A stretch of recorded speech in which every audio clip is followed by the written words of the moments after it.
محترم سامعین، آج کی اس ویڈیو کا عنوان ہے رسول اللہ صلی اللہ علیہ وسلم پر جادو کی حقیقت۔ سحر یعنی جادو کو اللہ تعالیٰ نے شیطانی فعل قرار دیا ہے اور فرمایا کہ جو اس مشغلے میں مبتلا ہوا اس کا آخرت میں کوئی حصہ نہیں۔ بر صغیر میں شیطانوں کے پیروکار عاملوں کی بھرمار ہے۔ جادو ٹونے کا کاروبار عروج پر ہے۔ یہ عامل لوگوں کا مال بھی لوٹتے ہیں اور اپنی حویث بھی پوری کرتے ہیں۔ یہ لوگ اپنے مذموم کاروبار کے جواز کے لیے کہتے ہیں کہ جادو برحق ہے رسول اللہ صلی اللہ علیہ وسلم پر بھی ہوا تھا۔ ان کے اس موقف کو شرعی جواز فراہم کرنے میں آج کل کے دور کے مشہور و معروف علماء کرام پیش ہے۔ مولوی طارق جمیل، مفتی طارق مسعود، انجینئر محمد علی مرزا، ڈاکٹر اسرار احمد، مفتی تقی عثمانی نبی پر جادو کو برحق سمجھتے ہیں۔ ان کے علاوہ مذاہب خمسہ کے سرکردہ مولوی بھی اس بات پر متفق ہیں کہ نبی پر جادو ہوا تھا۔ اپنے اس موقف کے جواز میں وہ سیاہ ستہ میں وارد احادیث پیش کرتے ہیں۔ صحیح بخاری میں حضرت عائشہ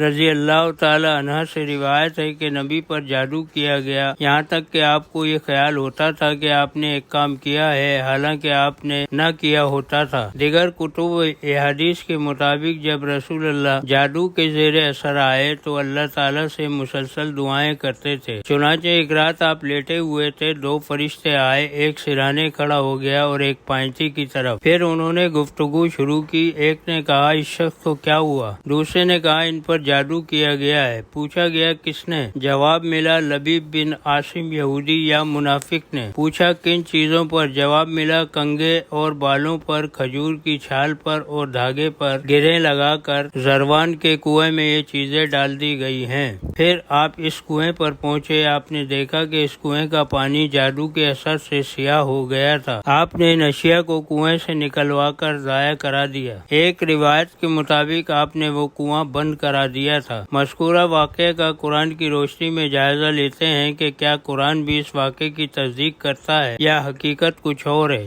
شیطان کا غلبہ۔ القرآن میں تمہیں بتاؤں کہ شیطان کس پر اترتے ہیں؟ ہر جھوٹے گناہگار پر اترتے ہیں۔ سورۃ نمبر 26 آیت نمبر 221، سورۃ نمبر 26 آیت نمبر 222۔ اس کا ان لوگوں پر زور چلتا ہے جو اس کے دوست اور مشرک ہیں۔ سورۃ نمبر 16 آیت نمبر 100۔ مومنوں اور اپنے پروردگار پر بھروسہ رکھنے والوں پر اس کا زور مطلقاً نہیں چلتا۔ سورہ نمبر 16 آیت نمبر 99۔ جو میرے بندے ہیں ان پر تجھے قدرت نہیں اور تمہارا پروردگار کارساز کافی ہے۔ سورہ نمبر 17 آیت نمبر 65۔ جو میرے بندے ہیں ان پر تجھے قدرت نہیں، ہاں گمراہوں میں سے جو تیرے پیچھے چل پڑے۔ سورہ نمبر 15 آیت نمبر 42۔ سوال: مذکورہ آیت کے مطابق شیطان جھوٹے گناہگار مشرک اور اپنے پیروکار پر غالب ہوتا ہے، جبکہ رسول اللہ صلی اللہ علیہ وسلم ان تمام برائیوں سے پاک تھے،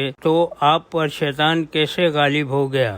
سوال: شیطان کسی عام مومن پر غالب نہیں ہو سکتا، تو رسول اللہ صلی اللہ علیہ وسلم کا مقام تو ایک عام مومن سے کہیں ارفع و اعلیٰ ہے، تو شیطان رسول اللہ پر کیسے غالب ہو گیا؟ علماء کرام اس بارے میں رہنمائی فرمائے تاکہ ذہن میں پیدا ہونے والی الجھنیں دور ہو سکیں۔ کفار کا الزام نبی پر، اور انہوں نے کہا کہ اے وہ شخص جس پر یہ نصیحت اتاری گئی ہے، کچھ بھی شک نہیں کہ تو مجنون ہے۔ سورہ 16 آیت نمبر 98۔ جب ظالم کہتے ہیں کہ تم تو ایک جادو زدہ مشہور شخص کے پیچھے ہو لیے ہو، سو وہ گمراہ ہو گئے اور وہ راہ نہیں پا سکتے۔ سورہ نمبر 17 آیت نمبر 47-48۔ کفار تو نبی پر محض الزام عائد کرتے تھے جنہیں اللہ تعالیٰ نے ظالم اور گمراہ قرار دیا، تو ہمارے معزز علماء کرام جو کفار کے الزام کی تائید کرتے ہیں ان کے بارے میں کیا رائے ہے، فیصلہ آپ کریں۔ مفتی تقی عثمانی کی جسارت۔ حال ہی میں سوشل میڈیا پر سحر جادو کے بارے میں ایک ویڈیو سنی جس میں انہوں نے بتایا کہ کس طرح نبی پر جادو ہوا، اور چونکہ آپ ایک انسان تھے اس لیے بشری حیثیت سے آپ مشہور ہو گئے، لیکن اس سے وحی اور دیگر دینی معاملات میں کوئی خلل واقع نہیں ہوا۔ انہوں نے اس واقعے کی شان نزول میں سورہ فلق اور سورہ ناس کا حوالہ دیا کہ جب یہ واقعہ پیش آیا تو جادو کے توڑ کے لیے اللہ نے یہ صورتیں نازل کی۔ چونکہ دھاگے پر 11 گرہیں لگائی گئی تھیں اور یہ دونوں صورتیں 11 آیتوں پر مشتمل ہیں، تو آپ ایک ایک آیت پڑھتے جاتے اور ایک ایک گرہ کھولتے جاتے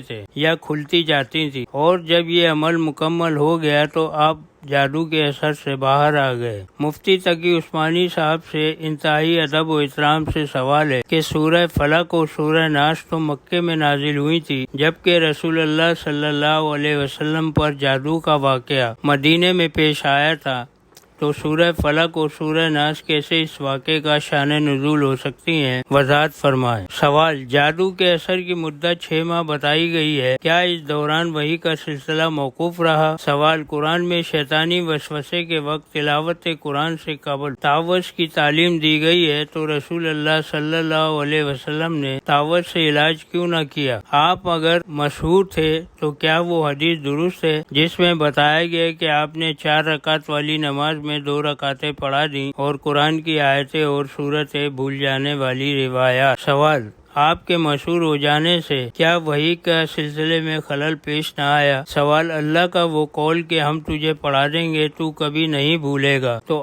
آپ سے کیسے نسیان ہو گیا؟ سوال: مشہور ہونے کے عرصے میں وحی میں خلل آیا ہوگا، کیا اس کا ذکر قرآن میں ہے؟ سوال: کیا قرآن اس کی تصدیق کرتا ہے کہ نبی پر جادو ہوا؟ والسلام۔